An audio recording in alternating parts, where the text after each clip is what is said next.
As animações talvez sejam um dos meus tipos de filmes favoritos, e quando a gente pensa em filmes animados, a primeira coisa que vem na nossa mente é sem sombra de dúvidas a Disney. Durante muitos anos, essa empresa foi a que tinha o maior destaque no mundo das animações, o que realmente é um mérito da empresa, já que a Disney pavimentou o caminho para várias outras empresas de animações, principalmente na hora de criar novas técnicas e tecnologias. Porém, entretanto, contudo todavia, já fazem alguns anos que uma animação da Disney não chama minha atenção de verdade. Eles ultimamente parecem que fazem filmes que são Ctrl+C e Ctrl+V uns dos outros, sempre com a mesma mensagem e até com personagens e tramas muito parecidas. Eu vi um vídeo do Tropia que exemplifica muito bem isso tudo. Por outro lado, uma empresa que eu nunca deixei de acompanhar foi a DreamWorks, quase sempre essa empresa certa, com histórias bem trabalhadas, personagens fantásticos, histórias complexas. Sério, Kung Fu Panda é uma das minhas trilogias favoritas. É simplesmente incrível como eles pegam personagens que são animais, criaturas e até monstros e conseguem humanizá-los de forma perfeita. E talvez a coisa que esse estúdio sabe fazer de melhor seja brincar com os contos de fadas. Sério, se você assistiu Shrek, você sabe do que eu tô falando. E eu sei que você sabe do que eu tô falando, porque eu acredito que não tenha nenhuma única alma penada nesse mundo que ainda não tenha assistido essa obra-prima. E é dentro do universo de Shrek que tem meu segundo personagem favorito da DreamWorks, que é o Gato de Botas. Eu simplesmente adoro todas as participações dele nos filmes do Shrek, e sempre gostei do primeiro filme solo dele. E quando eu descobri que iam lançar um filme dele, eu fiquei, meu Deus, eu preciso ver isso. Quando que vão lançar? E aí eu descobri que já tava nos cinemas.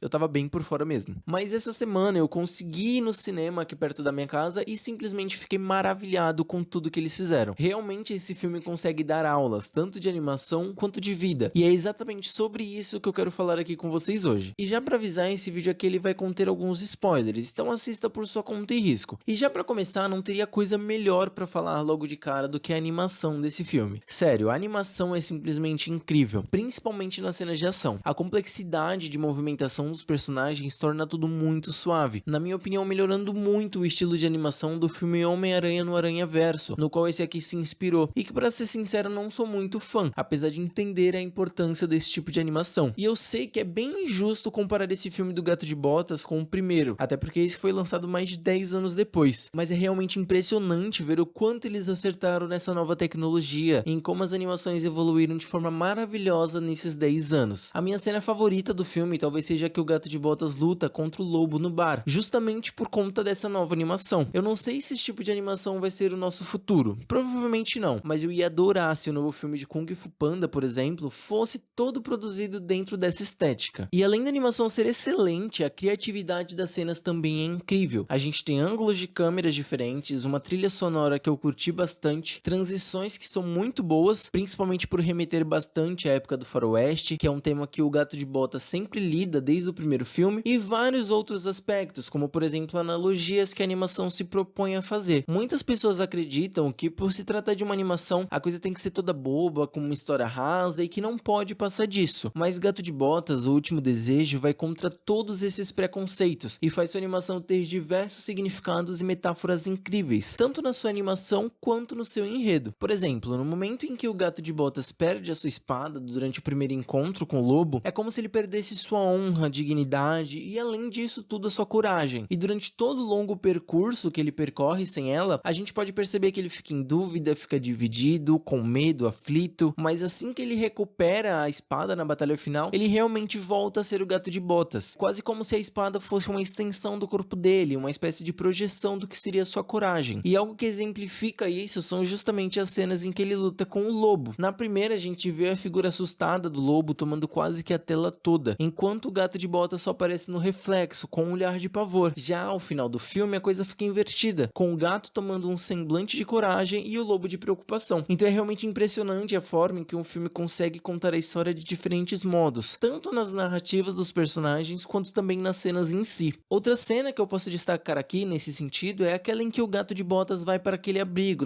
onde a senhorinha cuida dos gatos. Antes de entrar na casa, ele enterra suas botas, seu chapéu e seu cinto, como se ele enterrasse todo o seu legado e tudo que o faz ser a lenda que ele é. Logo em seguida a gente vê ele dia após dias no abrigo, perdendo totalmente sua identidade e vivendo como um gato comum e morrendo dentro daquele abrigo. Não literalmente, mas ele mata toda a essência que o fazia ser o Gato de Botas. E mesmo com todas aquelas pessoas que diziam vê-lo como herói, ele termina a jornada dele sozinho. Mas deixando um pouco do nosso protagonista de lado, esse filme aqui consegue desenvolver muito bem seus outros outros personagens, e chega a ser até mesmo tocante as histórias de alguns deles. A Caixinhos Dourados, por exemplo, ela é uma garota que foi acolhida pelos ursos depois que os seus pais a abandonaram, e ela gosta da companhia deles. Porém, mesmo assim, ela não se sente à vontade, como se ela estivesse no lugar errado, e por isso ela quer ir até a Estrela dos Desejos pedir o que seria uma família de verdade. E ver essa personagem perceber que o que ela sempre quis estava ali o tempo todo é realmente incrível, porque a gente realmente consegue ver uma evolução dentro da personagem. A mesma coisa acontece com a Pata Mansa, que queria desejar alguém em quem pudesse confiar e descobre ao final de tudo que essa pessoa já estava ali o tempo todo. Todo esse novo filme do Gato de Botas gira em torno disso, mostrar a quem está assistindo que muitas vezes a gente deseja coisas que já estão presentes nas nossas vidas, ou que nós nem precisamos. E dentro de toda essa história, talvez o que seja mais fundamental para passar essa mensagem seja o Perito. Mesmo com toda a ingenuidade do Perito, que chega ao ponto de nem perceber que seus irmãos queriam matar ele, o Perito consegue agradecer por todas as pouquíssimas coisas que ele tem, aprendendo muito cedo uma lição que os personagens passam o filme todo para sacar. Outro personagem que eles acertaram muito bem nesse filme também foi o Lobo Mau. Quem já assistiu o filme já sabe que o Lobo Mau, que foi apresentado nos trailers como o grande vilão, não é ninguém mais e ninguém menos que a personificação da morte dentro do universo de Shrek. E a escolha narrativa de colocar o Lobo Mau como a personificação da morte literal dentro desse universo é simplesmente fantástica. O Lobo Mau é mencionado em centenas de canções, fábulas e histórias dos contos de fadas, e em todas essas aparições ele é o grande vilão. Ele é o causador das mortes, como se ele realmente fosse algum tipo de entidade. Nos Três Porquinhos ele acaba com a casa dos irmãos para devorar eles, na história da Chapeuzinho ele devora a vovozinha e tenta pegar a Chapéu, e dezenas de outras histórias tem o tal do lobo. E usar esse personagem caótico para simbolizar o que seria a morte dentro desse universo, apesar de ser uma escolha bem óbvia, é sim a escolha mais assertiva. E todos esses aspectos que eu mencionei aqui fazem esse filme valer cada centavo que eu paguei pelo meu ingresso. É simplesmente incrível quando uma animação consegue de fato trazer uma mensagem importante, que serve tanto para as crianças quanto para os adultos, mostrando que as animações não são só filmes infantis, até porque se a gente olhar para nós mesmos, vamos perceber o quanto desejamos coisas que talvez não sejam necessárias, ou que até já temos, mas não conseguimos enxergar. E tomara que, assim como no filme que eu assisti, eu tenha conseguido passar algum tipo de mensagem para você. De qualquer forma, eu espero que você tenha gostado. Muito obrigado por me ouvir até aqui, e eu te vejo no próximo vídeo.